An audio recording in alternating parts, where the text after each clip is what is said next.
السلام عليكم ورحمة الله وبركاته. بسم الله الرحمن الرحيم.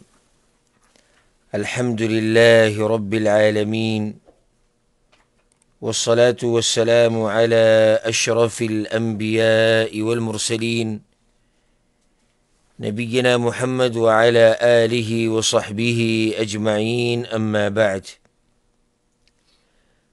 د امام بخاری رحمه الله په دې مبارک کتاب کې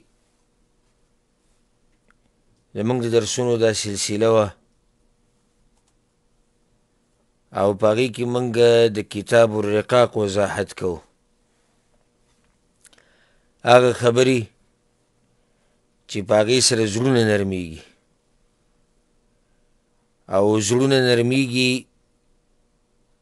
د الله په کلام سره او د پیغمبر صلی الله علیه وسلم په خبرو سره. دا د زړونو د نرمیدو غټه لار ده او غټه طریقه ده. که څوک د دې نه علاوه بله لار لټوي د زړه د نرمیدو دپاره، نو دا به دی هسې کوشش او محنت کوي خو خپل مقصد ته به ونه رسي. زړه نرمۍ د الله کلام واوره، زړه نرمۍ د پیغمبر صلی الله علیه وسلم حدیثونه واوره. او په دې کې هم د امام بخاري طریقه دقه ده. دا کتاب چې راوړی کتاب الرقاق، نو په دې کې هم آیتونه راوړي او یا حدیثونه راوړي، او یا به په سلف صالحینو کې د چا وینا راوړي دا خبرې د وضاحت دپاره. په دې سلسله کې موږ 9 درسونه کړي وو او دا 10م درس یا نشست دی، 10مه ناسته ده چې په دې کې به انشاءالله هغه باب پوره کوو کوم باب چې موږ په تیر شوي درس کې شروع کړی. باب الرجاء مع الخوف. باب په بیان د دې کې چې د الله نه به امید ساتي سره د یرې نه. دې باب باره کې څه نه څه خبرې هم شوې وي او دا مسله ما بیان کړې وه چې دا خبره ګوره بنیادي خبره ده چې د یرې سره به د الله نه امید ساتي او د امید سره به د الله نه یریږي. تاسو ته ما مثال ذکر کړی و، ما لکه یو مرغۍ ده او د هغې 2 وزري، نو که یو وزر دی د پرېکو راولیږي، دقې شان د دې مثال دی د یرې او د امید. که یو سړی صرف امیدونه د الله نه ساتي دی په غلطه دی، او که یو سړی صرف د الله نه یریږي نو دی هم په غلطه دی. قرآن او حدیث ته چې سړی وګوري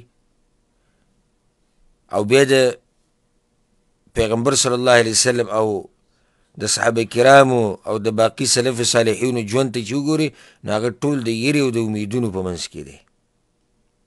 په دې باندې بعض آیتونه موږ ذکر کړي او بیا د امام سفیان بن عیینه رحمه الله قول هم ذکر شوی په دې باب کې.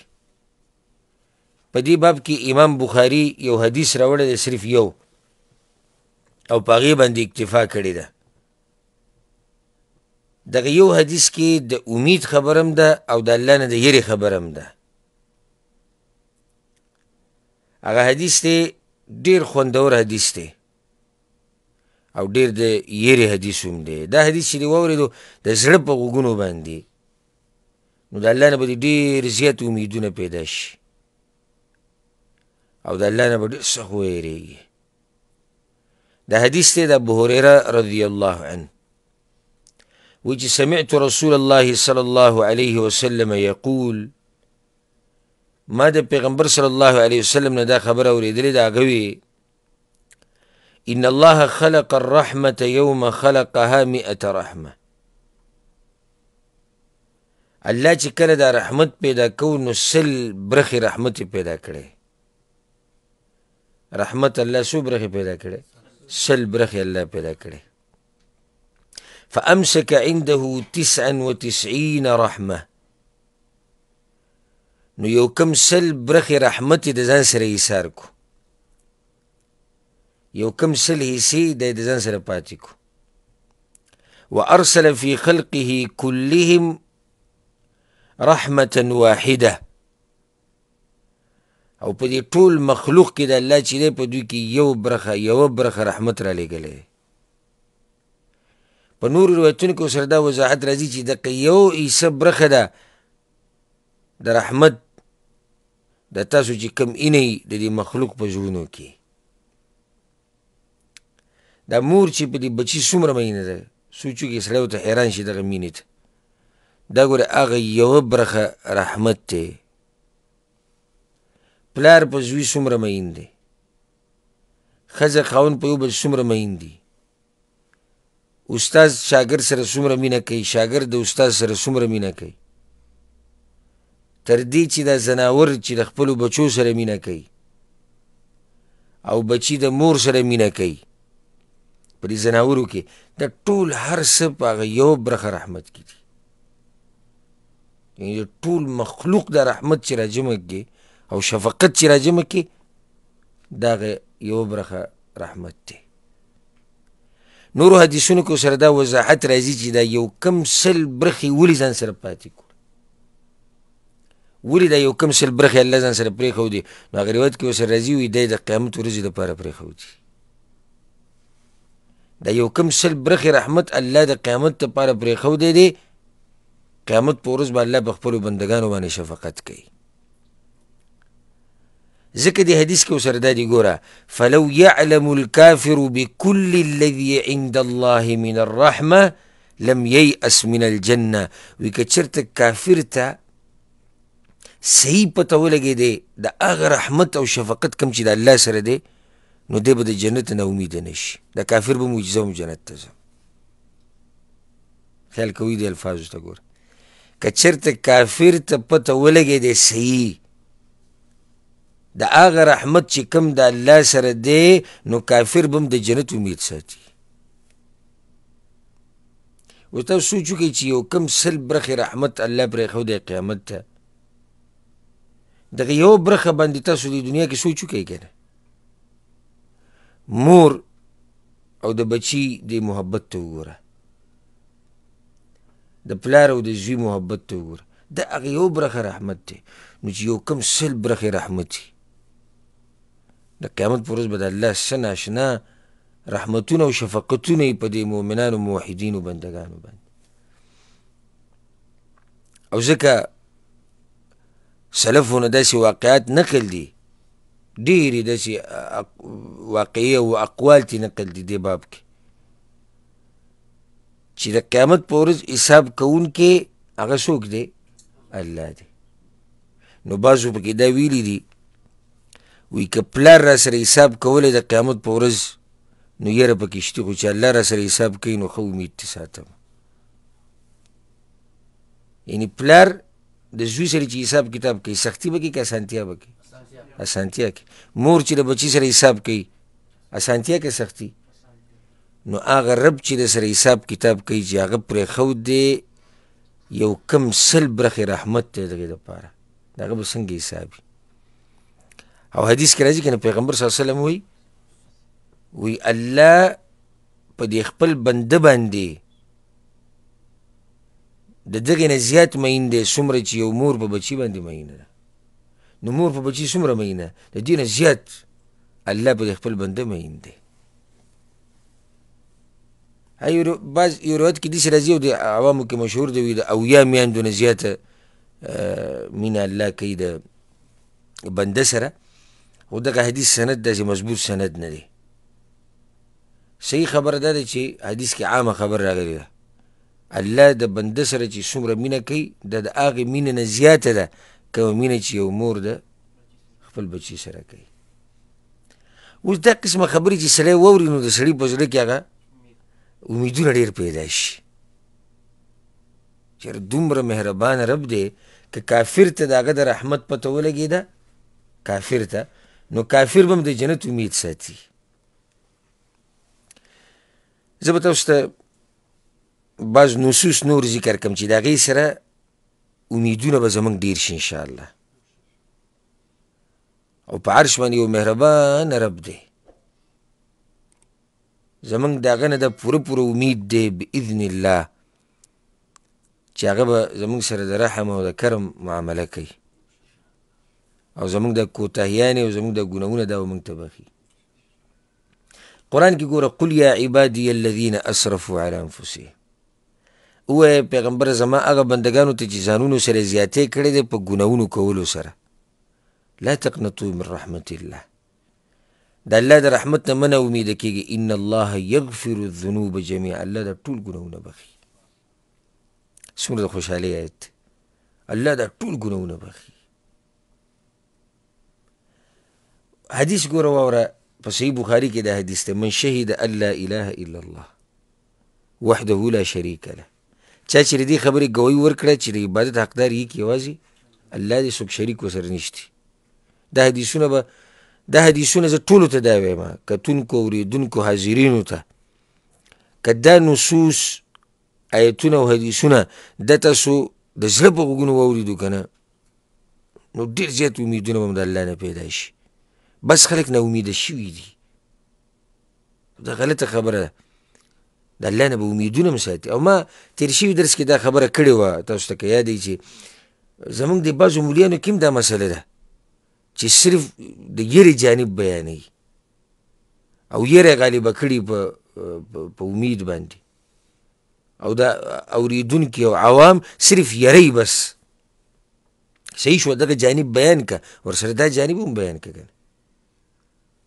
و دې حدیث کې ګوره چا چې دغه خبرې ګوی ورکړه، وان محمدا عبده ورسوله، او ګوی ورکړه د دې چې محمد صلی الله علیه وسلم د الله څه دی، بنده دی او رسول دی. وان عیسی عبد الله ورسوله، درېمه خبره ده چې عیسی علیه السلام د الله بنده او رسول دی. وکلمته القاها الى مریم وروح من، په کلمه د کون سره الله پیدا کړی دی، او هغه روح ده، او هغه روح چې الله چا ته اچولی وه، مریم ته. څلورمه خبره څه ده، والجنة حق، او د دې خبرې ګوی کوي چې جنت حق دی، والنار حق، او جهنم حق دی. دې حدیث ته غوږ کېږدئ، د دې خبرو ګوی خو موږ ټول ورکوو الحمدلله. الله یک یوازې دی، بندګي دغه حق دی، پیغمبر صلی الله علیه وسلم د الله رسول او بنده دی، عیسی علیه السلام د الله بنده او رسول دی، په کلمه د کون سره پیدا دی، د هغه روح نه پیدا دی چې اچولی شوی و مریم ته. جنت حق دی، جهنم حق دی. پیغمبر صلی الله علیه وسلم ادخله الله الجنه، الله به دا سړی جنت ته ننباسي، او دې ته غوږ کېږده، علی ما کان من العمل، چې هر څه یې کړي خو الله به یې جنت ته بوځي. چې څوک د دې خبرې ګوی کوي، ادخله الله الجنه، الله به جنت ته ننباسي، علی ما کان من العمل، هر څه عمل یې چې کړی. دا څنګه حدیث دی، انسان د امید سم ډیر کړي، او هم په دې امیدونو باندې دا ژوند روان دی.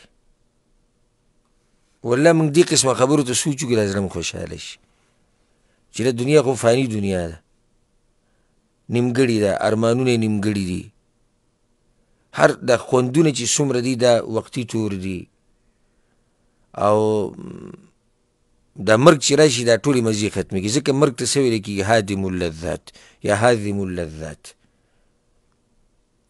مزې ختمې شي ټولې، وقتي تور مزې دي، په دې څوک خوشحالېږي نه. لکه اوس تا سره که ډېره دنیا پرته ده، او په کروړو په اربونو په کربونو تا سره مال دی، مخې ته کېده، نو ته به په دې څه خوشحاله شي؟ ته دې کې دا سوچ کوې چې یاره ما سره دومره مال دی، او एकदम دې زړه ته راشي که زه مړ شم، نو دا څه خوشحالي شوه؟ لکه خوشحالي ستا نیمګړې شوه.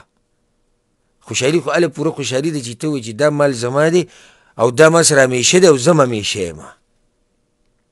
څه مو خیال دی؟ خو چې د مرګ دا سوچ به کې راشي، لکه اوس بچو سره سړی څومره خوشحاله یې کور کې، خصوصا بچي چې واړه او دا یو ستا سره لوبې کوي، او دا بل خاندي، او بل جاړي، او بل چغې وي، ښکلی ژوند یې. ته دې ته سوچ وکړه، एकदम دا سوچ وکړه چې زه کله دوی نه لاړ شم، او یا په دوی کې یو مړ شي، یا دا ښځه زما نه لاړه شي، یا د پلار د قدرمن رانه لاړ شي، یا د مور رانه لاړه شي، هغه خوشحالي، هغه خوند څه شي، ختم شي. دا حقیقت ته دنیا دی، خو ډېرو خلکو پې ځان هسې په زور یعنې ناخبره کړی، یاره موږ نه پوهېږو، په زوره. نور دا حقیقت کافر هم مني، دا حقیقت ګوره کافر هم مني چې دا دنیا وقتي طور ده، دې نه موږ ټول ځو، څوک پکې پاتې شوی نه دی. خو دا قسمه حدیثونه چې واورو، نور درته هم بیانومه، دا قسمه حدیثونه چې واورو زړه م خوشحاله شي چې دا دنیا خو نیمګړې ده، دا خو د امتحاناتو د مصیبتونو د سختو ځای دی، خو انشاءالله آخرت به راته میلاویږي. لکه اوس دې حدیث ته وګوره، صحیح بخاري کې دی، ان الله كتب كتابا قبل ان يخلق الخلق. الله یو کتاب لیکلی دی، دا کتاب د مخلوق د پیدایش نه مخکې لیکلی دی. یو روایت کې راځي چې هغه کتاب د الله سره دی او په دې کې مشتي فهو مکتوب عنده فوق العرش. هغه کتاب د الله سره دی د عرش په خوا کې. کتاب الله ځان سره ساتلی وی، په هغه کتاب کې الله یو ناشنا خبره لیکلې ده. الله اکبر. صحیح لیکلي دي، ان رحمتي سبقت غضبي، زما رحمت زما په غضب باندې زورور شوی دی. الله وایي دا په هغه کتاب کې دا خبره لیکلی شوې ده، کوم چې د الله سره دی د عرش په خوا کې. ان رحمتي سبقت غضبي، زما رحمت زورور شوی دی په په غضب باندې. قبل حدیث واوره، دا اوږد حدیث دی او ډېر خوندور حدیث دی او د فایدې دپاره به ټول ووایو. ابو هریره رضی الله عنه دا خبره کوي. ابو هریره رضی الله عنه په صحیح مسلم کې دا حدیث دی، وی چې کنا قعودا حول رسول الله صلی الله علیه وسلم، موږ یو ورځ د پیغمبر صلی الله علیه وسلم سره ناستو ګیر چاپېره، او موږ سره وی ابوبکر هم او عمر هم، او سبحان الله دا دواړه د پیغمبر داسې ملګري دي چې اوري حدیث. پیغمبر راغی ورسره ابوبکر او عمر راغلو، پیغمبر لاړو ابوبکر او عمر ورسره لاړو، پیغمبر ووی ابوبکر او عمر وو، پیغمبر راننوتو ابوبکر او عمر ورسره وو رضی الله عنهم. و دې ځکه ابو هریره وایي چې موږ ناست د پیغمبر صلی الله علیه وسلم سره او ابوبکر او عمر هم. فقام رسول الله صلی الله علیه وسلم من بین اظهرنا، نو پیغمبر صلی الله علیه وسلم پاسېدو زموږ نه لاړ. نو ډېر لیټ شو، موږ ویرېدو چې داسې چلو شو. فقمنا، ټول پاسېدو، ټول ویرېدو. دوی په پیغمبر باندې سخت مین خلک وو چې ایله به لیټ شو، بس زړه کې به رالو چې څه چلو. د یېرې خبره هم ده، ځکه چې داسې انسان دی چې ټوله دنیا ورسره به دښمنۍ کې ولاړه ده، نو په داسې انسان سړی یېرېږي. او دا دښمني چې کوي، که قریش دي، که نور مشرکان دي، که یهود دي، که نصارا دي، هغوی دا مقصد نه دی چې زموږ د صحابه کرام په لاس راشي. هغوی مقصدي سړی څوک دی؟ پیغمبر صلی الله علیه وسلم دی. دوی په ویرېدو، نو یې زه ټول نه مخکې پاڅېدم. وی فخرجت ابتغي رسول الله صلی الله علیه وسلم، ګرځم یو ځای ته بل ځای ته، حتی اتیت حائطا للانصار لبني النجار. انصارو کې د بنو نجار خاندان چې دی، د دوی یو باغ ته ورسېدم. فدرت به هل اجد له بابا، د دې باغ نه داسې تاو شومه چې څه دروازې شتي چې ورننوځم ورته، دروازه مې پیدا نه کړه. فاذا ربيع يدخل في جوف حائط من بئر خارجه، یو دغه ولیدو لختې چې هغه د بهر نه ننوتی څه ته، د باغ ته ننوتی، نو په حقې کې ورننوته به دنه باغ ته ورننوتم چې پیغمبر صلی الله علیه وسلم کېدای شي دلته چې ورننوتم، پیغمبر صلی الله علیه وسلم هلته باغ کې وی چې داسې پوه شو چې څوک دی، ما ته وکتو ابو هریره وی، ابو هریره ته ویل چې نعم یا رسول الله زه یم. ولې وی څه دی راغلی دلته، ته دلته رالي؟ وی ما ورته یا رسول الله ته موږ سره ناست وی، بیا پاڅېدې او ډېر لیټ شوې، نو موږ ویرېدو په تاسو باندې. نو زه بس اولنی کس رالم دا او خلک را روان دي، وهؤلاء الناس ورایي، یا نور کم ملګري چې ناست وو هغه هم تا پسې ګرځي، بس را روان دي، هغه هم کېدای شي راورسي. وی ما ته وی چې یا ابا هریره، ابو هریره دا واله زما دا پیزار، پیغمبر صلی الله علیه وسلم خپل پیزار ورکړو او ورته وی قال اذهب بنعلی هاتین، لاړ چې زما د دواړه پیزار ویسه. فمن لقيت من وراء هذا الحائط د دې باغ نه اخوا چې دې څوک وموندو هر څوک چې یشهد ان لا اله الا الله د حدیث ته وکې دی د دې خبرې ګویي کوي چې د عبادت حقدار څوک دی الله دی مستيقنا بها قلبه یقیني د زړه د کومې نه وي معنی دا دی چې صرف د دې کلمې ویل نه دي یعنی په دې چې کوم شرایط دي په دې باندې عمل کوي چې څوک د ته میلاو شو او د دې خبرې ګویي ورکولی چې د عبادت حقدار یې کې یوازې الله دی او بل معبود په حق باندې نشتی فبشره بالجنه زما طرف نه وله جنت زیری ورکړه ښه دا پیزار ولې ولې ورکړو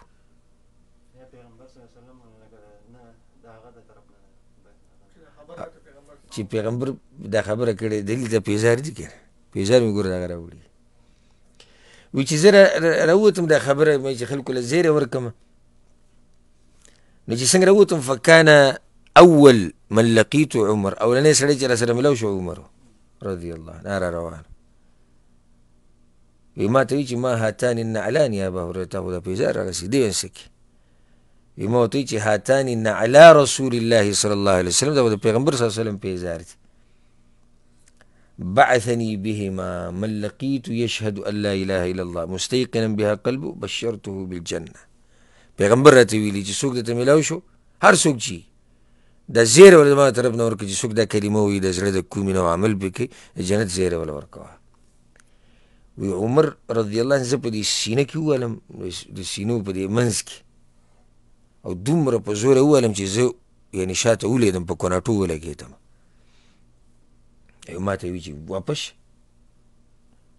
زه واپس وی زه بیا لاړم د پیغمبر صلی الله علیه وسلم خواته وی چې لاړم ما ته وی چې ما لکه یا ابا هریره ابا هریره څه چل دی ته خو بیا رالې ولې وی ما ورته وی چې عمر را سره میلاو شو کومه خبره چې تا کړې واقع مې ورته وکړه خو هغه زه ویوالم او ډېر یعنې سخت ګزار یې ماله راکړو او راته وی چې واپس شه پیغمبر صلی الله علیه وسلم د ده او د پیغمبر په منځ کې دا خبرې روانې عمر هم راورسېد رضی الله عنه پیغمبر صلی الله علیه وسلم ورته ما لکه یا عمر عمر دا ولې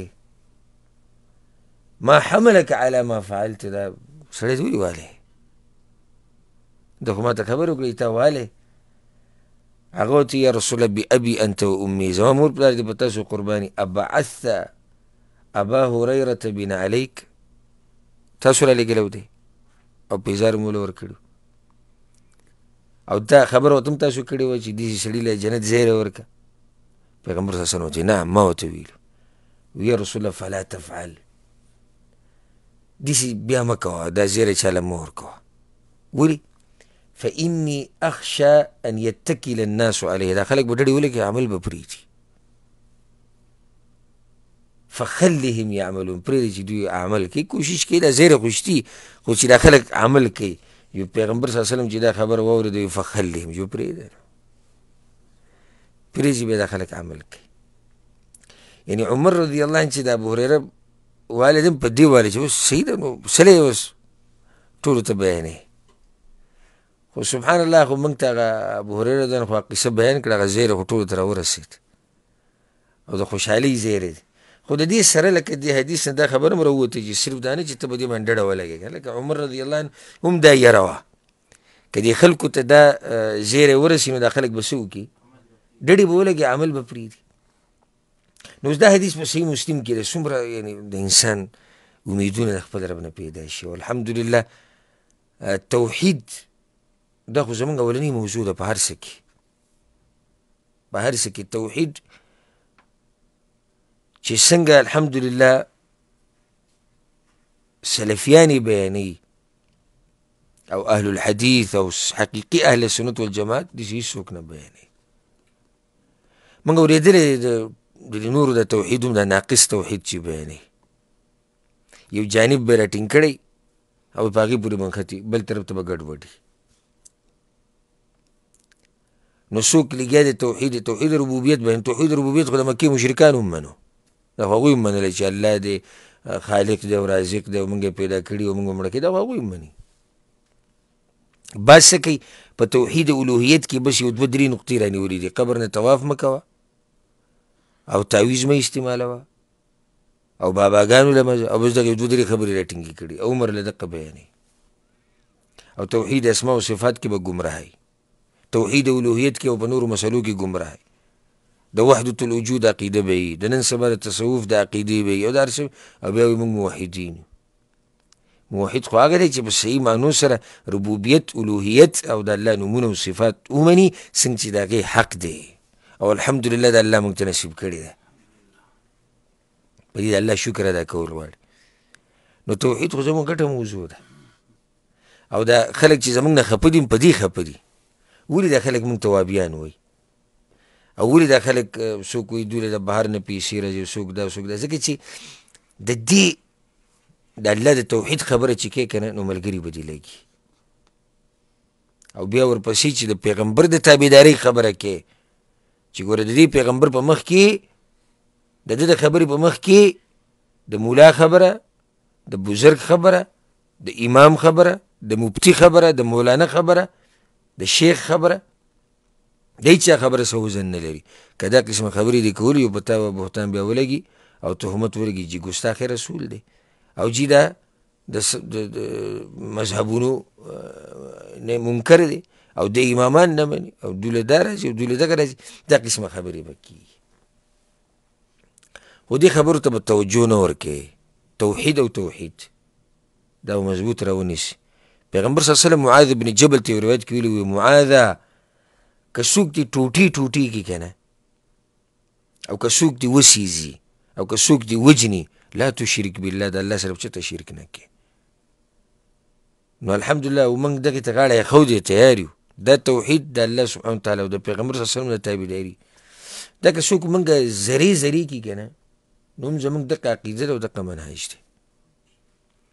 نه دا منهج او عقیده په کجورو بدلیږي، نه دا منهج او عقیده په پیسو بدلیږي، او نه که څوک هم ویری نو په هغې سره بدلیږي، نه په دمکیانو سره، په هیڅ شي سره نه بدلیږي. او د اهل بدع خپل مذهبونه پرېږدي. لکه اوس اهل بدعو کې چې څوک د اهل حقو ته راوړي وایي د کجورې اخیستې، نو ځکه دې ملګرو ته هم ورته وایي چې ستا مذهب کمزوری چې په کجورې خلک پرېږدي، ته راشې په د اهل حقو کې څوک واړوه په کجورو، ځه په ډالرو یا هر څه چې واړوه، نشي اړولی. وجه دا ده چې د دې حق یو مټاس دی، یو ښکلا ده، یو ښایست دی، یو خوند دی چې هغه کله دې زړه ته کوشي که نه، دا بیا نه وځي. ها شتي داسې بدبخته چې د هغوی اوس دومره لویه بدبختي راشي، خو هغه بیا الله سبحانه وتعالی داسې سړی پرېښودی په ده کې به هم څه نقصان یي. لکه اوس تاسو سوچ وکړئ هغه سړي ته نصرانی چې راغی په پیغمبر صلی الله علیه وسلم ایمان راوړ او پیغمبر سره وحی هم لیکله، څه وخت یې وحی هم لیکلی او بیا لړ مرتد شو. نو چې یو سړی د پیغمبر سره میلاو شي او صحابه کرام ویني او د وحی زمانه ویني او بیا مرتد شي، خو په ده کې به لازم څه شر و، په زړه کې څه و، ځکه دی په دغه حق باندې مضبوط پاتې نه شو. نو که اوس یو سړی د حق ته دې لپاره راوړېدلی چې یاره کیدای شي د خلکو دا خبره رښتیا چې دې کې کمبلي دي او په دې کې کجوري دي، نو دې ته یې وړي واپس، دې ته واپس وړي. څه وخت مخکینۍ خبره د پنجاب کې بعضو ملګرو یو مولا راټینګ کړی و د سیالکوټ و، نو هغه داسې ډېر مشهور و په دې بدعتیانو کې. دوی راټینګ کړو چې یاره دا سړی چې چل ورسره کوو خو چې دی که د حق طرف ته راوړي، نو خو د دلایلو نه متاثره کېدو، هغو ته یو بل لینډ کروزر درکړو او کور به دله درکړو، خمس درته ځان یې څه دغه جوړ کړی دی، ګاډی د سر نشتې او هېڅ د سر نشته او چغې وچوارې او ښه هغو ته یې څه دا اعلان وکړه او بیا ته ګوره چې څنګه درته میلاوېږي. دغه ملګرو خپل اجتهاد کړی، کشرانو او سوچ یې کړی جذباتیانو که نه، سوچ یې کړی چې راشه اوس دې سیل وکړه. نو هغه چې ترې دا کس ته خبره کړې هغه بس صحیح ده، جمعې ته څه وایي، جمعې په خطبه کې اعلان کړی دی، ما تحقیق وکړو او د دې خلکو نه اوچت حق پرست ما ته ښکاره نه شو، حق هم دوی سره دی او هغه بیان هم ما اورېدلی و. یو ملګري راته رالیږلی و د دغه سیالکوټي مولوي صاحب دا بیان، وایي چې زه ځم دې خلکو له به راځي او حق دوی سره دی. د اعلان وکړو، بیا هغه کسانو ته ویلي چې څه قیسه ده، کله به تاسو چایبیانې راوړئ د کور او د دغه د لینډ کروزر، هغوی سره سوغواله کار و په څه د خبره یې کړې وه ګرم شوي وو اګر که د هغوی دا کار هم داسې برابر نه دی موږ د دې حمایت نه کوو چې یو سړي دعوت ورکړي په دلایل ورکړه که ویې منله ویې منله که ویې نه منله پرېږدوی خو هغه خو هلکان دي کار یې کړی اوس بیا د ورسره رابطې کولې لینډ کروزر به کړی راځي او دغه کړی دی هغوی به ځانګړی کړی او سره خپل ګاډي نو دله څه لینډ کروزر ورکړي او خپل د هغوی دغه حال دی چې کمزور بس ده ورته یو هفته دوه انتظار کړی دی چې یاره کیدی شو کیدی چې ونه شو بس بیا یې بله ورځ د جمعې په خطبه کې ووایي وایي د ځمکې په دې مخ باندې بدترین مخلوق هغه اهل حدیث دی او ما وی سوچ کو دې خبره کې او پکې دې نتیجې ته ورسېدم چې دا د الله هم ګستاخ دي او دا د رسول الله هم ګستاخ دي صلی الله علیه وسلم حقیقت کې هغوی نه د الله ګستاخان دي نه د رسول خو د ده ګستاخي کړې ده ځکه چې ده د سره لوز کړی د لینډ کروزر او د کور او هغه میلاو نه شو نو اوس که داسې سړی یو مکر وکړي یو دوکه وکړي ده په زړه کې د ده سره چل دی ځکه چې ده چې د حق دپاره اعلان کړی و هغې د زړه نه و کړی په یې کې هم چې چلو نو خو په هغې بیا څنګه په حق به دی څنګه مضبوط پاتې شي داسې خبره مې دې پورې کوله چې الحمدلله دا قسم حدیثونو سره زړه خوشحاله شي چې څوک توحید مني د زړه د کومې نه عمل پې کوي او په دې حال مړ شو دی به چېرته ځي دی به جنت ته ځي امام ترمذي روایت راوړی دې ته غوږ کېږدئ ګوره دا ما څو څو پیرې بیان کړی یم د درسونو کې پیغمبر صلی الله علیه وسلم وی الله وی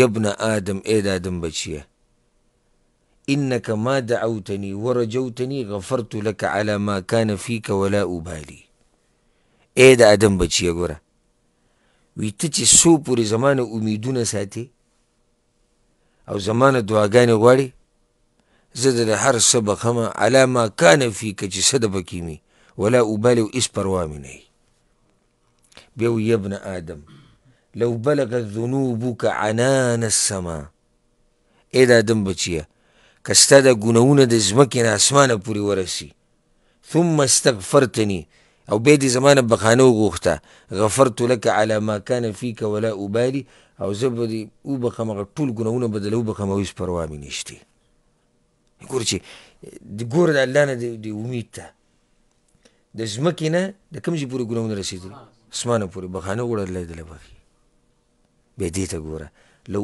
اتیتني بقراب الارض خطایا د ځمکې د ډکوالي په اندازه که ته ګناهونه راوړي د قیامت پر ورځ الله وایي زما مخېله د ځمکې د ډکوالي په اندازه باندې چې دا ځمکه چې ټوله ډکه شي ته دا ګناهونه راوړه ثم لقیتني لا تشرک بي شیئا او په داسې حال کې چې شرک ته ما سره نه یې کړی توحید ګوره اهمه خبره لاتیتک بقرابها مغفره زه به د ځمکې د ډکوالي په اندازه باندې بخانه درکوم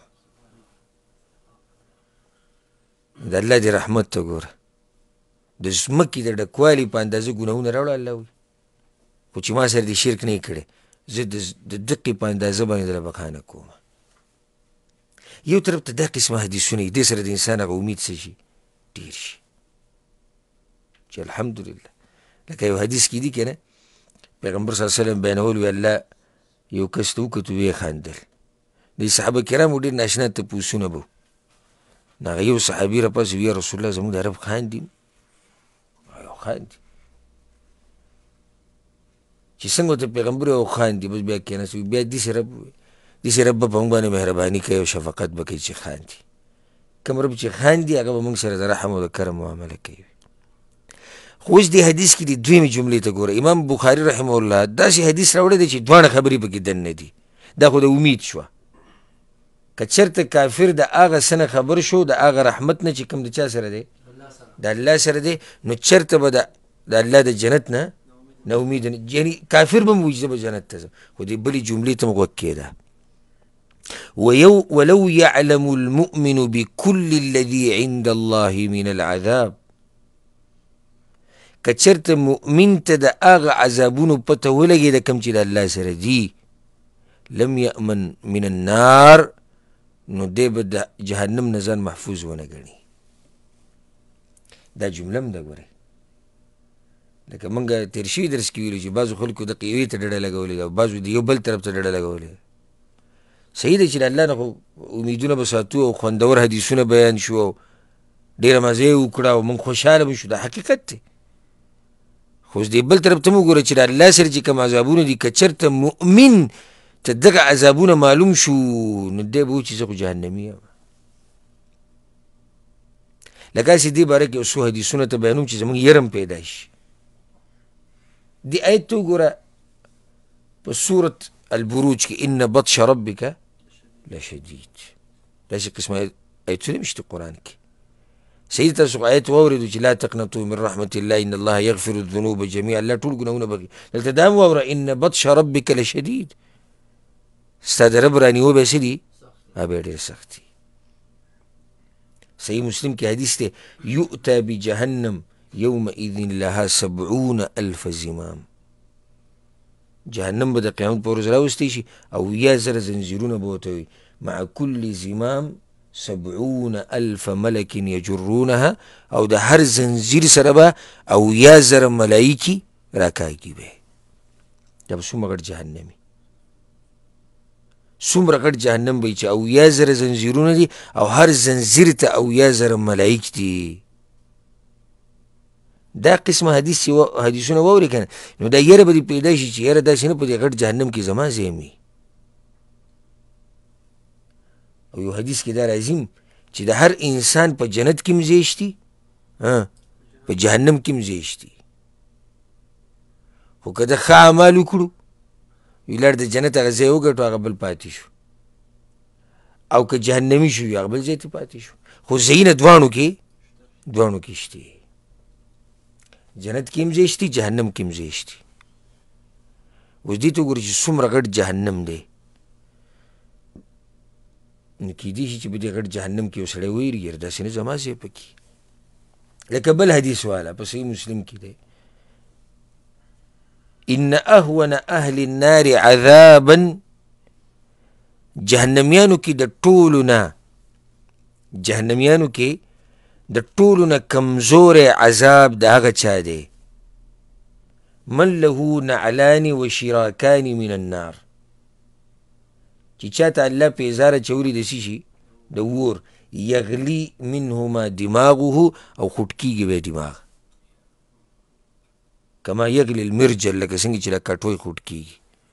او ته سوچ وکړه چې خپو کې پیزار د ووري او د هغې سره خوټ کیږي دماغ، د ده نه جسم ټول خوټ کیږي که نه، نو بره کنیکشن لاړ.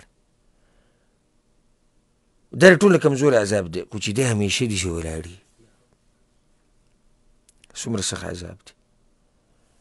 که موږ لږ ساعت لکه سجي مثال کې پخلی کوو یا کپړې دي استري کولې یا بل څه داسې شي کې لګیا وي، دا ګوته معمولي وسوځي، معمولي.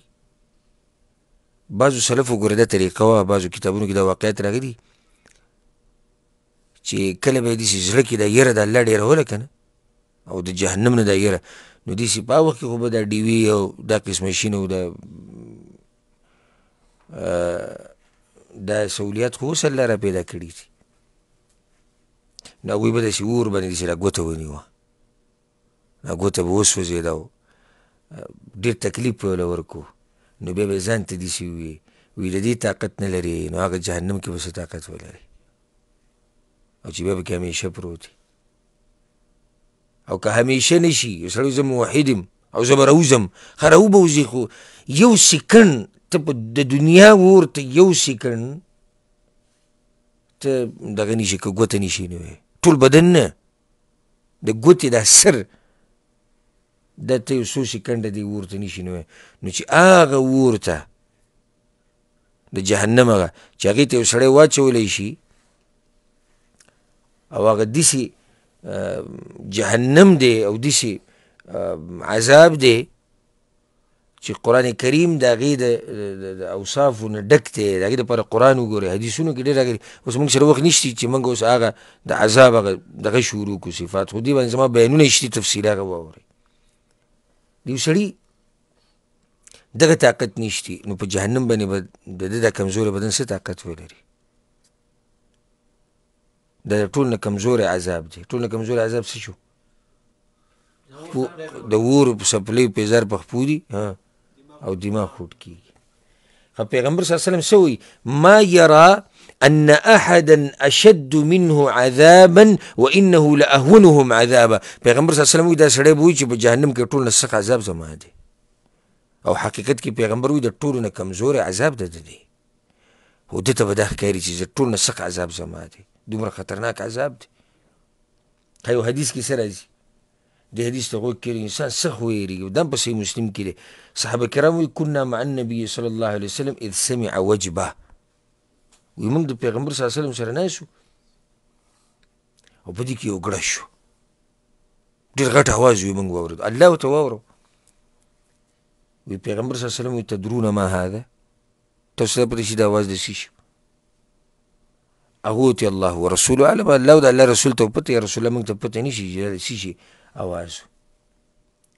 پیغمبر صلی الله علیه وسلم ورته وی هذا حجر رمي به في النار منذ 70 خريفا فهو يهوي في النار الآن حتى انتهى إلى قعرها. رواية كرازي هذا وقع في أسفلها، ودا یو ګټه ده چې جهنم ته غذار کړی شوې وه د نن نه 70 کاله مخکې هغه نن ورسېده ویښته. دا یو ګټه ده جهنم ته غذار کړی شوې ده نن نه 100 کاله مخکې، او 70 کاله مخکې نن هغه ګټه هغه د جهنم هغه کندې او هغه ویښته ورسېده. سوچ وکړئ چې صرف یوه ګټه رسېدو کې که ته ویښته او 70 کاله لګي، نو چې دا د اور نه ډکوي دا کنده، او په دې کې د انسان دننه پروت وي. نو الله سره ګورې عذابونه هم ډېر سخت دي. سوی پیغمبر صلی الله علیه وسلم حدیث کې متفق علیه حدیث دی په صحیح بخاري صحیح مسلم کې، ما منکم من احد الا سیکلمه الله یوم القیامه. په تاسو کې هر څوک چې دی هغه به د قیامت پر ورځ د الله سره خبرې کوي، الله به په خپله تا سره خبرې کوي. او سوی پیغمبر صلی الله علیه وسلم لیس بینه و بینه ترجمان، او په منځ کې به ترجمان هم نه، ډایرکټ خبرې به د الله سره. فلا فينظر أيمن منه فلا يرى إلا ما قدم، وينظر أشأم منه فلا يرى إلا ما قدم، وينظر بين يديه فلا يرى إلا النار تلقاء وجهه. پیغمبر صلی الله علیه وسلم وی که ښی طرف ته ګوري د انسان، نو هغه عمل به ورته ښکاري کوم چې ده لېږلي دي مخې ته. که ګس ته ګوري نو هغه عمل به ورته ښکاري کوم چې ده مخکې لېږلي دي، او که مخامخ ګوري جهنم به ورته ښکاري، نو کوم ځای دی تېښتې دی. ځکه پیغمبر صلی الله علیه وسلم وی اتقوا النار فاتقوا النار، نو دغه جهنم نه ځان بچ کړي، ولو بشق تمره، د کجوري یو ټوکړه ورکړي د الله په لار کې، خو ځان بچ کړي. ولو بکلمة طیبه، که دغه کجوره د سره هم نه دومره غریبې، نو ښایسته خبرې کوه دا هم صدقه ده، خو ځان د دې جهنم نه په څه طریقه بچ کړي. ډېر دردناک عذابونه دي. پیغمبر صلی الله علیه وسلم یو روایت کې څه راځي، امام ترمذي راوړی دی، پیغمبر صلی الله علیه وسلم وی انی ارى ما لا ترون واسمع ما لا تسمعون. زه اینم هغه څه چې تاسو یې نه وینئ، او زه اورم هغه څه چې تاسو یې نه اورئ. ځکه چې پیغمبر و الله به ورته بعض داسې څه خو چې هغه موږ نه دي لیدلي، او بعض هغه څه به ورته اورول چې موږ نه دي اورېدلي. ښه څه دي چې پیغمبر صلی الله علیه وسلم لیدلي دي، دې ته غوږ کښېږدئ. د دې حدیث راوي ابو ذر رضی الله عنه، ابو ذر د دې حدیث راوي دی. بیا اخره کې ابو ذر سوی دا به مو واورئ، وی اطت السماء وحق لها ان تئط. زمکه اسمان، عفوا اسمان چې دی چغارې کوي، لکه خیال م کړی کټ کې کله ډېر خلک کښېني، دا کټ بیا څه کوي، چغارې کوي، شور کوي. دغه شان د اسمان دی، دا موږ نه اورو، خو الله واورو چا ته؟ پیغمبر صلی الله علیه وسلم ته. او پیغمبر صلی الله علیه وسلم وی حق دی چې چغارې وکړي، حق دی چې چغارې وکړي. ولې؟ ما فيها موضع 4 أصابع إلا وفيها ملك واضع جبهته لله ساجدا. په اسمان کې 4 ګوتې ځای خالی نشته، څلور ګوتې ځای هر ځي کې په ملایکو کې یو ملک الله ته په سجده باندې پروت دی. نور روایتونو کې راځي څوک په رکوع دی، څوک څه کې څوک څه کې، خو هر ځي کې څه روان دی؟ عبادت د الله روان دی. اسمان کې څلور ګوتې ځای خالي نشتی، څلور ګوتې. والله لو تعلمون ما اعلم لضحكتم قليلا ولبكيتم كثيرا. پیغمبر وایي که دغه خبرو تاسو ته پته ولیکم چې ما ته معلومېږي نو تاسو به ډېر لږ خندلی وې او جړاګانې به م ډېرې زیاتې کړی وې. وما تلذذتم بالنساء على الفرش، او تاسو به د دې ښځو نه خوند نه وې اخیستی په طلاینو کې. او وتی به وې دې لارو ته تجأرون الى الله، الله ته به م چغې وهلی او الله ته به م عجزي کولی. د حدیث څه مطلب دی؟ پیغمبر صلی الله علیه وسلم دا وی د دغه سختي چې کومه ما ته معلومه ده که ده تاسو ته معلومه شوې که نه، او د دغه عذابونو علم پیغمبر صلی الله علیه وسلم وایي کوم چې ما سره دی که ده تاسو ته معلوم شوې، او د جهنم دا کوم منظرونه چې الله ما ته ښوولي دي که دا مناظر تاسو لیدلی وې، د اسمان دا چغاره چې کوم دی که دا تاسو اورېدلی وې، د ملایکو د احوالو نه که تاسو په صحیح معنو خبر شوی وې، نو تاسو به د دنیا نه مزې نه وې اخیستی. ابو ذر رضی الله عنه چې کله دا روایت بیان کو وی ولو وددت انی شجره تعضد، ارمان چې ابو ذر ونه وی او بس پرې شوی وی چې زه د سره وی نه په دنیا کې. ابو ذر غفاري رضی الله عنه په شان انسان دا ارمان کوي چې پیغمبر صلی الله علیه وسلم د هغه تزکیه او د هغه تذکیرت کړی دی، تذکیره یې کړې ده د اوچت انسان چې جنتیانو کې دی. هغه دا وی ارمان چې زه یې ونه وی او خلکو پرې کړی وی او قصه مې ختمه شي. او موږ داسې مطمئن ژوند تېرو، داسې مطمئن لکه چې د جنت بس موږ ته چټي میلاو شوې ده او یقیني خبره موږ جنت ته ځو. صحیح ده، امید خو دې دی چې اوس سړی ما ته وایي چې تا راته د امید حدیثونه بیان کړو، ما بیان کړو خو زه درته دا هم بیانوم. د حدیث ته غوږ کې دغه امام ترمذي راوړی، دا اوس بل حدیث دی او دا به ته آخرنی روایت ذکر کړم. پیغمبر صلی الله علیه وسلم وایي کیف انعم، الله اکبر، زه به وایي د دنیا نه څنګه مزې واخلم. پیغمبر صلی الله علیه وسلم وایي زه د دنیا نه مزې څنګه واخلم؟ ولې څه چل شوی دی؟ وقد التقم صاحب القرن القرن وحنى جبهته واصغى سمعه ينظر متى يؤمر. پیغمبر صلی الله علیه وسلم وی او زه به د ژوند نه څه مزه واخلمه او زه به د ژوند نه مزې څنګه واخلمه. او اسرافیل علیه السلام شپېلۍ خولې ته نیولې ده، په دقه انتظار کې دی چې کله به ورته الله امر کوي او دی به پکې پوکې کوي او شپېلۍ به وایي. پیغمبر صلی الله علیه وسلم وایي چې دا حالات یې زه به څه مزې واخلم دنیا نه.